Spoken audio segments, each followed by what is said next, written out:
Afinal, cloroquina funciona ou não funciona? Depois de muita polêmica, muita discussão e muita coisa que saiu na mídia, saiu nas redes sociais, eu resolvi reunir aqui as principais pesquisas que pautam toda essa discussão relacionada à cloroquina no tratamento de Covid-19. Eu trago aqui hoje 3 pesquisas, as mais recentes relacionadas à Covid-19, 2 são a favor e uma é contra o uso da cloroquina. Vou mostrar as 3 para vocês e aí vou gerar uma reflexão e vou falar um pouquinho mais sobre o assunto, ok? E para começar, apresento para vocês a pesquisa que foi feita na China, onde ela usa e atesta e diz que a cloroquina é eficiente no tratamento do Covid-19. Mas primeiro a gente precisa entender como essa pesquisa foi feita. Essa pesquisa foi feita in vitro. Para quem não sabe, in vitro é quando a gente isola o vírus, ou seja, tira ele de algum organismo vivo e testa a eficácia de um remédio apenas no vírus. E essa pesquisa diz, então, que a cloroquina é eficaz no tratamento do Covid-19. Só que aí vem algumas avaliações e algumas críticas que eu tenho a fazer e que a maioria dos especialistas também fez em relação a essa pesquisa. A primeira coisa é, quando a gente faz uma pesquisa in vitro, ou seja, com o vírus isolado, ela é muito diferente de quando a gente faz essa mesma pesquisa com o vírus dentro de um organismo vivo, seja ele de rato ou seja ele de seres humanos. E aí que a gente começa a discutir, porque a própria cloroquina já teve eficácia in vitro em outras doenças que a gente também conhece, como a dengue, a zika, a chikungunya e a H1N1. E a gente consegue chegar na resposta que a cloroquina é eficiente para o tratamento de algumas doenças, só que a gente só consegue chegar na questão in vitro, ou seja, o vírus isolado. E aí a gente não consegue dizer com 100% de certeza, longe disso, que ela é eficaz para o tratamento do Covid-19. Se aliando à pesquisa chinesa, eu encontrei uma pesquisa que foi feita num laboratório francês, onde ela também diz que a cloroquina é eficiente. Só que aí eu vou explicar para vocês como ela foi feita e o que aconteceu um pouquinho depois que ela foi publicada, e aí a gente vai conseguir tirar uma conclusão disso. Essa pesquisa na França foi feita apenas com 26 pacientes e, pasmem, eles não contabilizaram a eficiência do remédio nas pessoas que morreram durante esse tratamento. E aí, para analisar essa pesquisa, eu trago 3 pontos que são principais, que nos geram um pouquinho de dúvida, principalmente em relação à credibilidade dessa pesquisa. A primeira análise é a questão da quantidade de pessoas avaliadas nessa pesquisa. 26 pessoas. Quando a gente quer avaliar uma questão global, é um número muito pequeno para a gente chegar num determinado número. Estatisticamente, isso é muito pequeno. A gente não consegue ter uma resposta fidedigna e correta com apenas 26 pessoas. Segundo ponto é que não foi contabilizado a ineficiência da cloroquina na pessoa que morreu. A pessoa que morreu, ela não foi contabilizada como ineficiência da cloroquina. E terceiro e principal ponto que aí gera essa dúvida da credibilidade é que logo depois que essa pesquisa foi publicada na revista francesa, ela foi retirada do ar pelos próprios autores e ela está passando por um processo administrativo por causa de questões de fraude. Bom, só com essas 2 pesquisas a gente já fica aí um pouco em dúvida se realmente ela é eficiente ou não, devido a alguns pontos aí que eu mostrei para vocês. Em contrapartida dessas 2 pesquisas, tem a pesquisa americana que foi publicada na revista The Lancet, que é uma revista muito renomada no âmbito da ciência,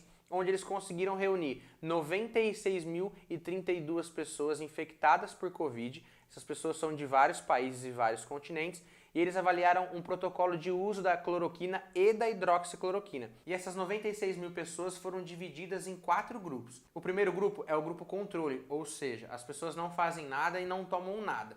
Segundo grupo, as pessoas tomam só cloroquina. Terceiro grupo, as pessoas tomam hidroxicloroquina. E quarto grupo, as pessoas tomam hidroxicloroquina mais algum antibiótico associado. E ao analisar esses 4 grupos, eles chegam a uma conclusão preocupante, mas que também nos dá um norte para saber se ela realmente é ou não é eficiente. E a primeira conclusão que eles tiveram foi que nenhum dos grupos teve uma alta ou foi mais eficiente que o outro, ou seja, quem não tomou e quem tomou teve a mesma taxa de cura. E a segunda e mais preocupante, pelo menos na minha opinião, quando a gente pensa em liberar ou não esse remédio, é a questão da taxa de mortalidade dos 4 grupos. E eles chegaram na conclusão que o grupo que tomou azitromicina, que é o antibiótico associado, mais a hidroxicloroquina, teve mais taxa e mais incidências de mortes do que as pessoas que não tomaram absolutamente nada. Isso nos leva a crer que, além de não ser eficiente, a cloroquina eleva os índices e as taxas de morte por conta da questão da arritmia e dos problemas cardíacos que ela causa nas pessoas como efeito colateral.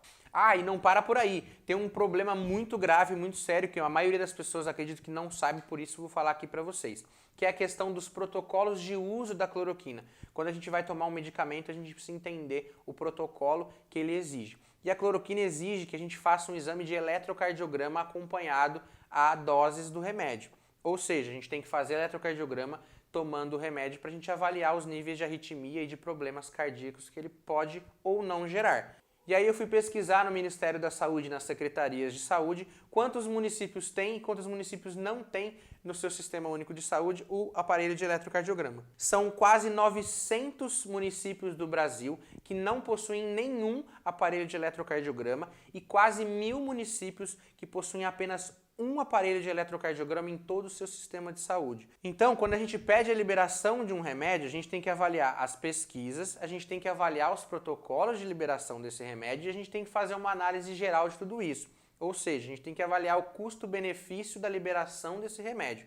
As pesquisas vêm mostrando que ele não é eficiente e também que ele causa mais problemas do que benefícios. Então, a gente tem que pesar isso na balança e tudo leva a crer que ela não é eficiente e só piora as condições dos pacientes. E fazendo uma junção dessas pesquisas que eu falei aqui para vocês, a Organização Mundial de Saúde decretou hoje que eles não vão mais fazer nenhum tipo de pesquisa relacionada à cloroquina e Covid-19. E são nesses casos que a gente vê como a ciência e a medicina andam juntas e elas não vão se polarizar, você querendo ou não, elas não vão se polarizar, elas não vão se dividir. A ciência e a medicina vão sempre andar juntos. Depois de trazer toda essa reflexão, todas essas pesquisas e essa análise, uma pergunta eu não consegui achar a resposta e aí eu trago ela aqui para vocês. Que é por que a gente tem que insistir tanto em uma coisa que não tem mostrado eficiência?